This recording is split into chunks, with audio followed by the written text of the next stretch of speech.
Headlines తీసేయండి. పట్నం గోడల మీద రాస్తే కేసు, కేటీఆర్ సార్ తీసుకుంటూ క్లాసు. మన హీరోల పేర్లతోని అవార్డులు, మళ్ళా వాళ్ళకే కదా సారు రివార్డులు. చిత్రకారుడైన సత్తి ఈ ఫోరడ్ చూడు, సిఫ పట్టుకొని నిలబడ్డ డొక్కలు ఎండకపోయినాయి ఈ ఫోరన్వి. ఇగో సూర్యుడు చూసి ఏడుస్తున్నాడు కండ్లకెళ్ళి. నేనేసింది అపార్థం చేసుకుంటలేమా అంటే పెద్ద పెద్ద పెయింటాలు వేసింది నీకు జన్మల అపార్థం కారక్క. మన పట్నంలో ట్రాఫిక్ సిగ్నల్ కాడ ఆగితే ఫుల్ టైం పాసు. ఎదురుగా కొత్త కొత్త సినిమాల పోస్టర్లు ఇటు చూడు అని పిలుస్తుంటాయి. జనం మర్చిపోయిన పాత లీడర్లని యాడ్ చేసే రాతలు కనబడతాయి. మీరు మా పార్టీలో చేరాలే అని ఎల్కని చెప్తుంటాయి. మీటింగ్లు, ధర్నాలు, ఆఫర్లు, డిస్కౌంట్లు అన్నీ ఆడ నిలబడే తెలుసుకోవచ్చు. కానీ ఆ రాతలు ఈ కాగితాలతోని గోడలన్నీ ఇకారం కొడతాయి. పట్నంలో ఏ గోడను చూసినా పోస్టర్లు రాతలతోని కలకల్లాడుతుంటాయి. మున్సిపాలిటీ ఇట్లా సున్నాలేసి పోతారు. పదనారక ముందే వెనకాలకెళ్ళొచ్చి పయ్యలంత అక్షరాలు రాస్తారు. గోడల మీద లీడర్లకు జై కొట్టేటోళ్ళు కొందరైతే మీటింగ్లకు పిలిచేటోళ్ళు ఇంకొందరు. ఏం రాసిన రోజు చదువుకుంటా పాట పాడేటోళ్ళు కూడా ఉంటారు. కానీ ఇదివరసంది ఇట్లా చేస్తే ఏమవుతుందో తెలిసినా, వాల్ రైటింగ్ ఎవరు రాసినా అందులో మా పార్టీ వాళ్ళు రాస్తే మొదలు మా పార్టీ వాళ్ళ మీద కేసు పెట్టమని నేను మహేందర్ రెడ్డి గారిని కూడా విజ్ఞప్తి చేస్తా ఉన్నాను. మొదలు కారు గుర్తోల కాంచెల్లి కేసులు పెట్టుడు సురువు చేయమని మంత్రి కేటీఆర్ సార్ ఆర్డర్ వేసిండు. ఇక కడమోళ్ళ పరిస్థితి ఎట్లుంటుందో ఓ పారు ఆలోచన చేయండి. అట్లనే రోడ్లకు అడ్డంగా చెద్దరసొంటి బ్యానర్లు, గాలికి ఊసిపడే హోర్డింగులు పెట్టకుండా కూడా ఆర్డర్ వేయండి సారు. అప్పుడు పట్నం ఇంకింత అందంగా కనబడుతుంది. అబ్బా, నేను ఇన్ని రోజుల సంది ఆర్తలు చదువుతున్నా కానీ ఈ సొంత ఆర్త చదువుడు ఇదే ఫస్ట్. దవాఖాన్లు, రోగాలు, నొప్పులు, మందులు, మాకుల మీద ఇట్లా మస్తు ఆర్తలు చదివినా. కానీ అలా డాక్టర్ల గురించి చెప్పే భాగ్యం దక్కింది. కాకుంటే ఎందులో మరి డాక్టర్లు ఏది చెప్తే అదే చేస్తాం. గుళ్ళే దేవునికే దండం పెడతాం, మళ్ళా దవాఖాన్ల డాక్టర్లకే మొక్కుతాం. సౌరన్ షాపుల నెత్తి ఒక్కటే ఉంచుతాం కానీ డాక్టర్లకు బాడీ మొత్తం అప్పగిస్తాం. ఏ పార్ట్ మర్రబడ్డదంటాడో, ఏ పార్ట్ కులిపోయిందంటాడో, ఏది తీసేస్తాడో, ఏది కలుపుతాడో అంతా ఆయన ఇష్టం. తెలంగాణ మెడికల్ కౌన్సిల్ సార్లు ఖతర్నాక్ శిక్షలేసిండ్రు. గీ అన్న ఎత్తు పెంచుతా అని కాళ్ళు కోసిన ఉత్తమ డాక్టర్ సేవలు గుర్తించి ఎంత కష్టపడ్డాడో అని 2 ఏళ్ళు రెస్ట్ ఇచ్చిర్రు. పాపం ఆపరేషన్ అయి 6 నెలలైనా పేషెంట్ ఇంకా కూడా కోలుకోలే, లేచి నడుస్తూనే లేడు. పైసలాశకు మనోడు చేసిన ఉద్దిర్కం ఇది. మళ్ళా కొలువుకెక్కేదాకా ఎత్తు పెంచుతాను బేరాలు మాట్లాడి పెట్టుకోసారు. గీ డాక్టర్ అమ్మ ఏమన్నా తక్కువనా? పిల్లలు లేని వాళ్ళకు పిల్లలు పుట్టిస్తా అని మస్తుగా మోసాలు చేసింది. ఎవరికో పుట్టిన బిడ్డను ఇంకొకరికి అంటగట్టి సూట్ కేసులు నింపుకున్న ఈ ఉత్తమ డాక్టరు 5 ఏళ్ల దాకా మళ్ళా తెల్లకోట వేసుకోవద్దని ఆర్డర్ వేసిండ్రు. ఇక కరీంనగర్ జిల్లాల కడుపు నొప్పితో పోరగాన్లొత్తే రోగాలు నయం చేస్తామని దావకాన్ల లత్కోర్ పనులు చేపిస్తున్న డాక్టర్ల పని కూడా పట్టిండ్రు. ఇట్లా 7 పెద్ద డాక్టర్ల లైసెన్స్ క్యాన్సిల్ చేసి పడేసిండ్రు. మంచి పని చేసిండ్రు సార్లు. లేకుంటే ఎందుల్లా దావకాన్ల దందాల పేదోళ్ళు పవేడ్ దావకానకు పోయే పరిస్థితి ఉన్నదా? తేండ్రి లావుదేవ్ అని పీక్క తింటారు అనుకోరాదుర్రి. ఇసోంటి పైసముచ్చు డాక్టర్లకు ఇంతకంటే పెద్ద శిక్ష లేసినా తప్పేం లేదు. మీరు 10 రూపాయల నోటు తీసినా, 1000 రూపాయల నోటు తీసినా దాని మీద గాంధీ తాత ముషిముషిగా నవ్వుతుంటాడు. మనకు స్వాతంత్రం తెచ్చిండు కాబట్టి మనం వాడుకునే నోట్ల మీద ఆయన బొమ్మలు వేసుకున్నాం. నోటు మీద తాత ఎంత ముద్దుగా నవ్వుతుంటాడో ఆ పైకం మన తానుంటే మనం కూడా అట్లనే నవ్వుతాం. కానీ ముసిముసి నవ్వుల తాత కుటుంబం ఎన్ని కష్టాలు పడుతుందో ఓ పారు చూడండి. చాలా మంది గీ పోట్వన్ చూసే ఉంటారు. గాంధీ తాతను కట్టెపట్టుకొని నడిపిస్తున్న పిల్లగాడు ఆయన మన్మడు. ఇగో ఇప్పుడు అనాథ లెక్క దవాఖాన్లున్నాడు. ఈ తాత పేరు కాను రామ్దాస్ గాంధీ. 96 ఏండ్లుంటాయి. పురాగా శాతగాకుంటైంది. గుజరాత్ రాష్ట్రంలో సూరత్ పట్నంలో ఒక ఆశ్రమంలో ఇంటామెతో ఉంటుండు. తాతకు బాగా లేకుంటే చిన్న దవాఖాన్లో చేరిక చేసిండ్రు. పెద్ద దవాఖాన్లో చూపించుకుందామంటే చేతిలో నయా పైసా లేదట. వీళ్లకు బిడ్డలు కొడుకులు ఎవ్వలేరు. మళ్ళా రామ్దాస్ తాత కూడా చిన్నోడేం కాదు. పబ్లిక్ కోసం ఎన్నో మంచి పనులు చేసిండు. అమెరికాలో పెద్ద సైంటిస్ట్ కొలువు చేసి సంపాదించిన పైకం మొత్తం దాన ధర్మాలు చేసిన గొప్పోడు. ఉండే ఇల్లును కూడా దానం ఇచ్చిండంటే ఎంత మంచి మనిషో చూడుండ్రి. తాత గొప్పతనం తెలిసినోళ్ళు అంతో ఇంతో సాయం చేస్తే కాలం ఎలా తీస్తుండ్రు. తెల్లోళ్లతోని కొట్లాడి మనకు స్వాతంత్రం తెచ్చిన జాతిపిత మన్మడు ఈ పరిస్థితులలో ఉన్నాడంటే నమ్మబుద్ధి అయితే లేదు కదా. కుటుంబం కూడా అనాథలైనట్టే కనబడుతుంది. మన తాన శిల్క జోస్యం బాగా ఫేమస్. జోస్యం చెప్పేటైనా వరుసగా దేవుని బొమ్మలు వరిసి బోన్లకెళ్ళి రామ్మ శిలకమ్మ అయ్యగారికి ఒక కారడి తీయమ్మ అని పిలుస్తాడు. అప్పుడు శిలకచ్చి ఒక కారడి తీసి మళ్ళా లోపలికి వెళ్ళిపోతుంది.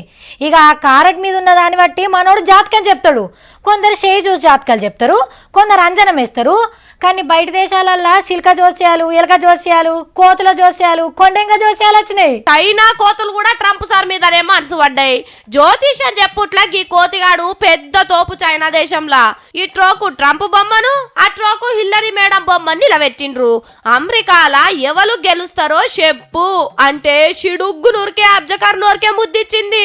అబ్బా ఎంత ముద్దుగా ముద్దు పెడుతున్నావే. ఆ ట్రోకు హిల్లరీ మేడం హే నాకు ముద్దు పెట్టో అని పిలుస్తున్నట్టే ఉన్నది. పో బా సూపర్ వస్తుంది, మస్తు పైసలు వస్తుంది. ఎగబడతారు గిరాకీ. లైన్లో రావాలి నా తాను కొనుక్కోవాలంటే. కుండలకి నీళ్ళు పడుతున్నాయి, మంచిగా అయింది. దర్వాజాలకు వేసి రంగు తెచ్చిన చెప్పలు ఇవి ఆనమోగులు అయింది, కర్రే ఉన్నాయి. గడ్డి మొలిసింది, ఒకటి పెద్ద గుండేయాలి. ఆగిపోతుంది ఇట్లకెళ్ళి. ఓ అమ్మో, ఈడేంది పెద్ద బ్రష్లు పట్టుకొని ఏందేందో గీస్తుండు. ఇదేమన్నా పండ్లు తోముకునే బిరేసి అనుకుంటున్నావా?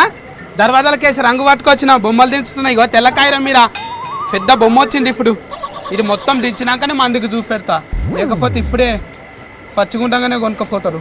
ఏంది నీ అవతారం? నువ్వు పెయింటింగ్ వేస్తున్నావా? ఏదో పరుగు పెట్టరా. ఇదే ఏందిరా అదంతా పిచ్చి పిచ్చి గీతలు ఉన్నాయి. ఇటు తిప్పు. ఆడొక బర్రె తప్ప ఏం కనిపిస్తలేదు నాకు. ఏంటిది బర్రె ఒకటే కనిపిస్తుందా నీకు? అది ఏం తిని బతుకుతారు, ఏం దాగి బతుకుతుంది? ఈడ బోరింగ్ ఉన్నది, నీళ్ళు ఉన్నది, ఇక్కడ గడ్డి ఉన్నది. ఎడ్డి ముఖం దానం ఏం తెలియదు నీకు. చూసుకో పచ్చ గడ్డి దించితే. ఏందిరా తెల్ల కాగితం మీద రంగులు గుమరిచ్చి ఆడ గడ్డున్నది గుడ్డున్నది నాకు చెప్తావు నువ్వు? ఇంకా నువ్వు ఉత్త బిత్తిర్దానం ఏంటిదాకా? పెయింటర్ మనసులో ఎన్ని భావాలు ఉంటాయి తెలుసా నీకు? అర్థం చేసుకోవేంటిది. ఇంకో బొమ్మ దించు తాగు, నీకు అర్థమయ్యేటట్టు. అవ్వా ఒకదానికి అర్థం కాక నెత్తి ఖరాబ్ అవుతుందంటే ఇంకోటి దించుతాడట. నాకు వద్దురా నాయన. అరే అందులో రంగులు తప్ప నాకేం కనిపిస్తలేదు, నాకేం అర్థం అయితలేదు. ఏంటిది? నీకు రంగులు ఒక్కటే కనిపిస్తున్నాయి. ఈ ఫోరడ్ చూడు, షిఫ్ట్ పట్టుకొని నిలబడ్డ డొక్కలు ఎండకపోయినాయి. ఈ ఫోరన్వి దొడ్డుకొచ్చిందా ఏంటిది? ఇగో సూర్యుడు చూసి ఏడుస్తున్నాడు కండ్లకెళ్ళి. దొడ్డు సినుకులు వస్తున్నాయి చూసినావా? సూర్యుడు ఎర్రగా అయిండు పాపం. నన్ను ఎట్లయినా అపార్థం చేసుకోవు, నేను వేసిన బొమ్మలు నన్ను అపార్థం చేసుకో. అది ఎట్టు నాకు చెప్పాలారా సత్తి? కోడి మోరిలో దుంకచ్చి తెల్లకాయ మీద దుంకినట్టున్నదిరా నిజంగా. నేనేసింది అపార్థం చేసుకుంటలేవా అంటే పెద్ద పెద్ద పెయింటాలు వేసింది నీకు ఈ జన్మలు అపార్థం కారాక. ఆగు ఇప్పుడు ఇంకోటి వేస్తా, ఏం చేయాలి? అబ్బా ఇంకోటట. అది కాదు కానీ సత్తి, ఇప్పుడు నువ్వు వేసిన బొమ్మలని తెచ్చి ఇంట్లో గోడకు తొలగిస్తావా ఏంది? అద్దు అద్దు. ఇవేమన్నా ఉత్తుత బొమ్మలు అనుకుంటున్నావా? మన ఇంట్లో తలిగే నీకే గోడలకు తలిగేస్తే బల్లులు వచ్చి దాక్కుంటాయి మన ఇంట్లో. లసికలు పెట్టి కొనుక్కపోతారు ఏంటివి అనుకున్నావు? ఒక్కటి కూడా మీలుగారి చూసుకో. ఇక నువ్వు పొద్దుమికెట్టు కల్లా. అబ్బా నీ పెయింటింగ్ లెవెల్ రా కొనేది. నీ బిత్తిరోడు ఎక్కడికి ఎంచో. అక్కడ దిక్కు ఒక పెయింటరు ఒక రంగుతోనే వేసిండు, 20 లసికలు పోయింది. నేను 20 రంగులు కలిపేస్తున్నా, ఇంకెక్కువనే పోతాను. నాది ఫిరము ఎక్కువ. 10 రూపాయలకు కూడా ఎవరు కొన్నారు ఇక్కడ. ఇదేంటి దాకా చెప్పుకో. మొత్తం తెల్ల కాగితమే కనిపిస్తుంది, ఏమున్నది రాను ఇంకా నన్ను అడుగుతున్నావు? కారాక ఈ తెల్లకాయడం అంతా ప్రపంచం. ఈ కర్రె సుక్కనేమో సత్తిగాడు ఖుషిగా ఉన్నాడు అన్నట్టు. అవునా? మరి నా సుక్కేదిరా? నా సుక్క నేను పెట్టుకున్నా. ఇప్పుడు నీ సుక్క పెట్టాలంటే దానికి మేకప్ వేయాలి. ఇటు రంగులే ఉన్నాయి, ఫోటోలు లేవు.